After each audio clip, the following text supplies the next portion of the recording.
अस्सलाम वालेकुम। आज की वीडियो में हम करेंगे एक्सरसाइज 1.1 का क्वेश्चन नंबर 3।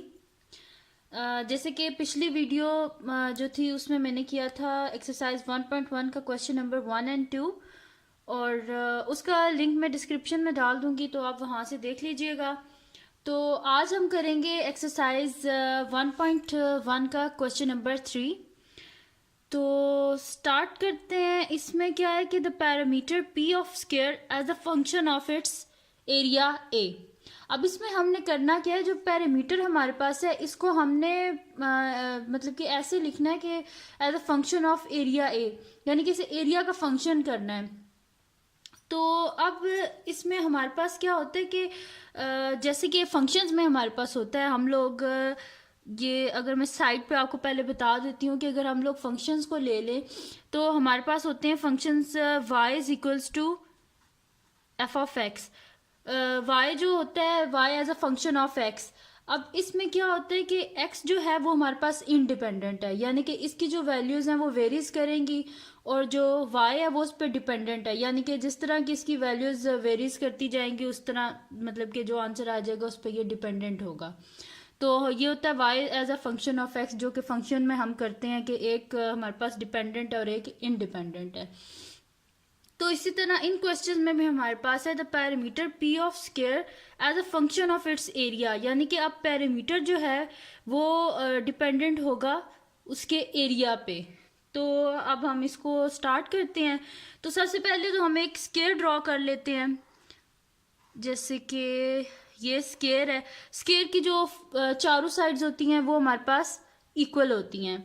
तो इसको हम लोग कर लेते हैं कि यानी कि जो लेंथ्स होती हैं वो इक्वल होती हैं। तो ये हमारे पास हम लोग इधर कर लेते हैं कि लेट लेंथ्स होती हैं ना ये। तो हम लोग सॉल्यूशन स्टार्ट करते हैं। Let the length of square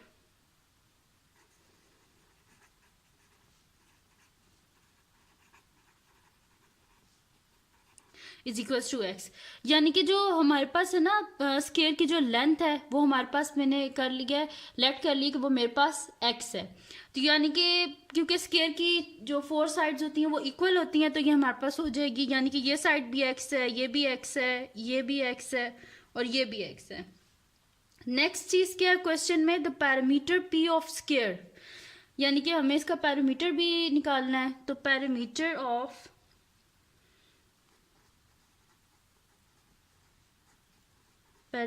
square is equals to, अब पैरामीटर ऑफ स्क्वायर का तो आपको फार्मूला पता ही है कि सम ऑफ ऑल साइड्स, क्योंकि इसकी सारी साइड्स इक्वल होती हैं तो पैरामीटर ऑफ स्क्वायर होता है हमारे पास सम ऑफ ऑल साइड।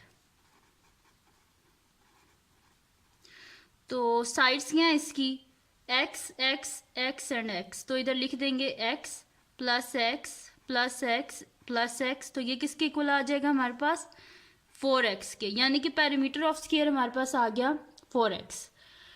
अब नेक्स्ट चीज क्या है हमारे पास, एरिया।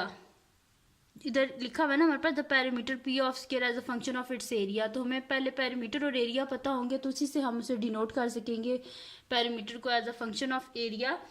तो एरिया हमारे पास हो जाएगा, एरिया ऑफ स्क्वायर हमारे पास होता है एरिया ऑफ स्क्वायर,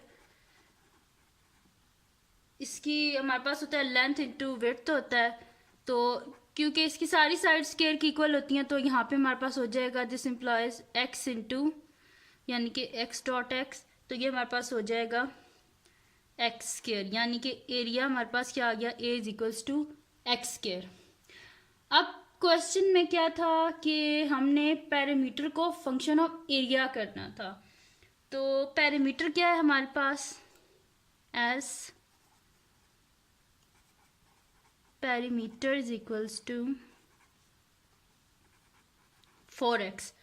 अब पैरामीटर इक्वल्स टू 4x है। अब हमें कुछ इस तरह करना है कि यहाँ पे हमें a लेके आना है, क्योंकि हमने पैरामीटर को as a function of area denote करना है। तो अब यहाँ पे किसी तरह हमें a लेके आना है ताकि यहाँ पे हमें हम पैरामीटर को जो है उसका मतलब कि फंक्शन ऑफ एरिया कर सकें।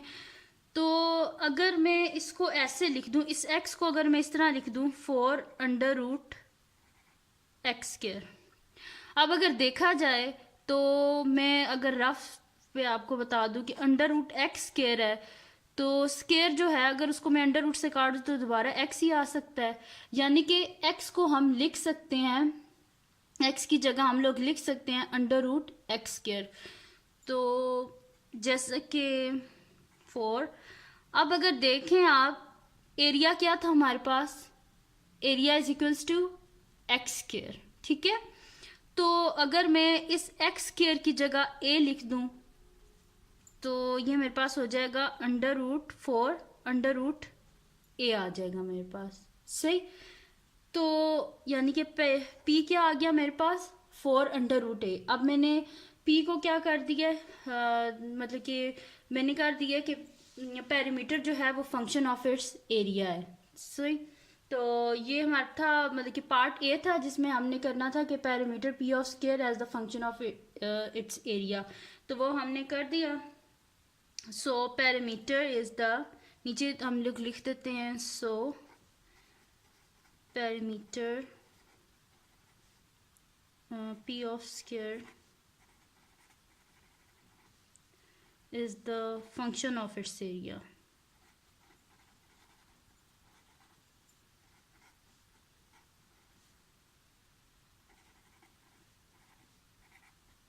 इट्स एरिया ए इसमें हमने कर दिया। तो अब इसमें अगर आपको कोई कन्फ्यूजन हो फिर भी तो मुझे कमेंट्स में बता दीजिएगा, मैं आपको वहाँ पे कन्फ्यूजन आपकी जिस हद तक हो सका क्लियर करने की कोशिश करूँगी।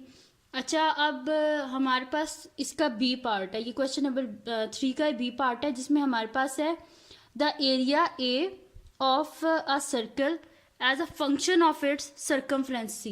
जैसे कि मैंने पहले बताया था कि वो फंक्शंस में जैसे कि हम लोग लिखते हैं y is equals to F of X, इसी तरह जैसे कि y उसमें हमारे पास डिपेंडेंट है, और जो जैसे कि मैं पहले पूरा बता चुकी हूँ आपको, और x हमारे पास इंडिपेंडेंट है, और पहले ए पार्ट भी हम कर चुके हैं। अब बी पार्ट में हमने क्या करना है कि area of a circle as the function of its circumference. सबसे पहले तो हम लोग क्या करते हैं, एक सर्कल ड्रॉ कर लेते हैं, सॉल्यूशन स्टार्ट करते हैं, इधर एक सर्कल ड्रॉ कर लेते हैं, ये हमारा है सर्कल और ये इसका रेडियस। अच्छा, अब इसमें क्या करना है हमने कि एरिया को फंक्शन करना है सर्कमफ्रेंस का, तो लेट कर लेते हैं हम कि रेडियस जो है वो हमारे पास x है, तो late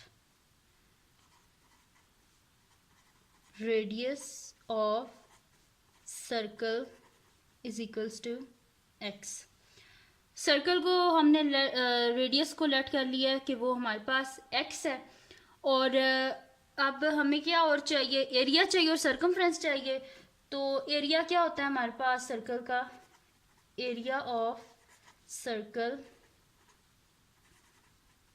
is equals to pi R square होता है।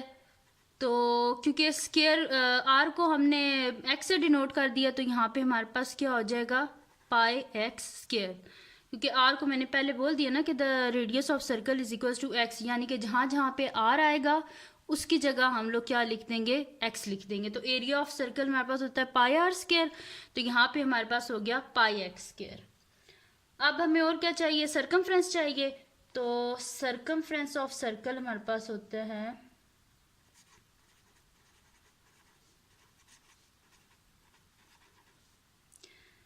सर्कमफ्रेंस ऑफ सर्कल, यानी कि c हमारे पास क्या होता है 2 पाई r होता है, 2 पाई r। अब वही कि r को हमने x से कर दिया, डिनोट कर रहे हैं, लेट किया हुआ है हमने, तो यहाँ पे 2 पाई x आ जाएगा। सही, अब हमने क्या करना है कि उसके जो एरिया है उसको फंक्शन ऑफ सर्कमफ्रेंस करना है हमने। तो एरिया से स्टार्ट करते हैं, एरिया क्या हमारे पास as area is equals to pi X square है हमारे पास। तो इनको अगर हम लोग नाम दे दें, यहाँ से मैं इसे बोल देती हूँ ये इक्वेशन 1 है, इसको इक्वेशन 2 कर देते हैं। तो मैं यूज़ कर लेती हूँ बाय यूजिंग इक्वेशन 2। तो क्योंकि हमें क्या करना है कि यहाँ पे किसी ना, क्योंकि एरिया को हमने फंक्शन ऑफ सरकमफ्रेंस करना है, तो यहाँ पे किसी ना किसी तरह हमें सरकमफ्रेंस लेके आना है, तभी जो है वो हम यहाँ पे सी को लेके आना है, तभी जो है एरिया फंक्शन ऑफ सरकमफ्रेंस होगा। तो यहाँ से अगर मैं एक्स के बीच में एक्स की वैल्यू डालूँ, इक्वेशन नंबर 2 से अगर मैं एक्स की वैल्यू निकाल लूँ तो उसको हम यहाँ पे पुट कर दें तो ये ऐसे हो सकता है। तो हम लोग क्या कर लेंगे, using equation 2 C is equals to 2πx, यानी कि अगर यहाँ पे मुझे x चाहिए तो x क्या हो जाएगा, x इज इक्वल्स टू ये 2π इधर जाके डिवाइड हो जाएगा, तो x is equals to c by 2π हो गया मेरे पास। सही, इसको बोल देते हैं हम इक्वेशन 4। अब क्या कर देते हैं, put the value of equation 4 in equation 1, या put the value of x in equation 1, कुछ भी लिख दें। Put the value of x in equation 1।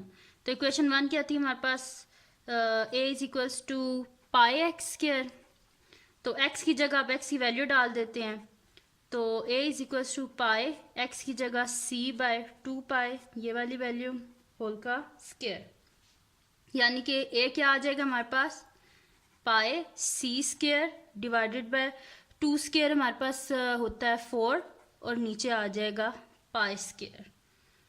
तो ये क्या हो जाएगा, ये वाला जो पाई है ये कैंसिल आउट हो जाएगा इसके स्क्वायर से, क्योंकि यहाँ पे 2 पाई हैं हमारे पास, तो एक कैंसिल हो जाएगा। तो a इज इक्वल्स टू हमारे पास आ जाएगा c स्क्वायर बाय 4π, ये आ गया हमारे पास। तो अब हमने क्या कर दिया कि यहाँ से हमने एरिया क्या डिनोट कर दिया, एज अ एरिया को as a function of circumference C कर दिया हमने। तो ये हो गया था। अब हम लोगों ने जैसे कि पहले में हमने किया था, मतलब कि पैरामीटर को as a function of area किया था। सेकंड प्रॉब्लम में इसमें हमने क्या किया कि सर्कल को as a function of circumference करना था, वो हमने कर लिया। अब इसका हम लोग थर्ड पार्ट करते हैं, जो कि हमारे पास है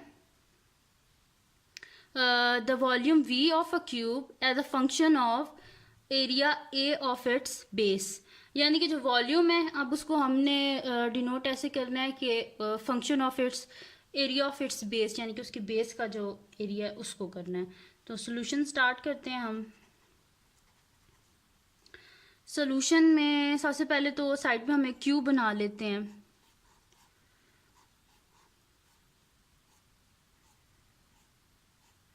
ये क्यूब हो गया, और इसकी साइड्स क्या हैं, एक्स और एक्स कर लिया हमने, इधर भी एक्स कर लिया। अच्छा, अब इधर क्या है हमारे पास, हमें क्या क्या चीज़ें चाहिए। लेट, तो सबसे पहले हम लोग कर लेते हैं let length of cube is equals to X, यानी कि इसकी लेंथ को हमने कर लिया एक्स कर लिया। अब क्या हमें नेक्स्ट चीज़ चाहिए, वॉल्यूम चाहिए। तो वॉल्यूम ऑफ क्यूब क्या होता है हमारे पास, volume of cube is equals to होता है length into width into height. तो वो सबको हमने क्या कर लिया है, एक्स कर लिया, तो यहाँ पे क्या आ जाएगा, एक्स इंटू एक्स, यानी कि क्या आ जाएगा हमारे पास, v is equals to X cube. v भी आ गया हमारे पास। अब नेक्स्ट चीज़ हमें क्या चाहिए, एरिया चाहिए। तो एरिया ऑफ इट्स बेस चाहिए। तो एरिया ऑफ इट्स बेस क्या आ जाएगा हमारे पास, लेंथ इंटू विड्थ, तो वो हमने x किया हुआ है, तो हमारे पास क्या आ जाएगा, x इंटू एक्स, यानी कि एक्स स्क्वायर। ये आ गया हमारे पास। अब क्या करना है हमने कि वॉल्यूम को the volume v of a cube as the function of its area करना है हमने, यानी कि इस साइड पे किसी ना किसी तरह हमें a लेके आना है, तो ये हमारे पास वॉल्यूम क्या हो जाएगा फिर as a function of its area हो जाएगा। तो यहाँ पे हम लोग लिख लेते हैं v इज इक्वल्स टू क्या है हमारे पास एक्स क्यूब है। तो अगर मैं इसको जो मेरे पास एक्स क्यूब है, अगर मैं इसको इस तरह लिख लूँ एक्स स्क्वायर होल पावर 3/2, ठीक है। अगर मैं इसको इस तरह लिख लूँ तो ये 2 और 2 से फिर कैंसिल हो जाएगा, तो फिर दोबारा क्या आ जाएगा हमारे पास एक्स क्यूब। यानी कि एक्स क्यूब को हम इस तरह लिख सकते हैं X square into X square power 3/2। तो यहाँ पे मैं लिख लेती हूँ v is equals to X square whole power 3/2, cancel होकर दोबारा 3 अगर हम लोग करें तो यानी कि हम एक्स क्यूब को ऐसे लिख सकते हैं, क्योंकि जब 2 से कैंसिल हो जाएगा दोबारा ये एक्स क्यूब ही आ जाएगा। तो ये हमारे पास क्या हो जाएगा v इज इक्वल्स टू, अब क्या था हमारे पास a is equals to X square, यानी कि यहाँ पे एक्स स्क्वायर की जगह हम लोग क्या लिख सकते हैं a लिख सकते हैं। तो यहाँ पे क्या हो जाएगा a पावर 3/2 आ जाएगा मेरे पास, ठीक है। तो अब क्या कर दी हमने इधर के v as a function of its area of its base. तो यहाँ पे हम लिख देते हैं कि so v of a cube is the function of the area of its base. तो इसमें हमने कर दिया वॉल्यूम को as a function of its area of its base कर लिया। तो ये थी आज की वीडियो जिसमें हमने किया एक्सरसाइज 12th क्लास की बुक की एक्सरसाइज 1.1 का क्वेश्चन नंबर 3, जिसके 3 पार्ट्स थे। तो ये हमने तीनों पार्ट्स कर लिए।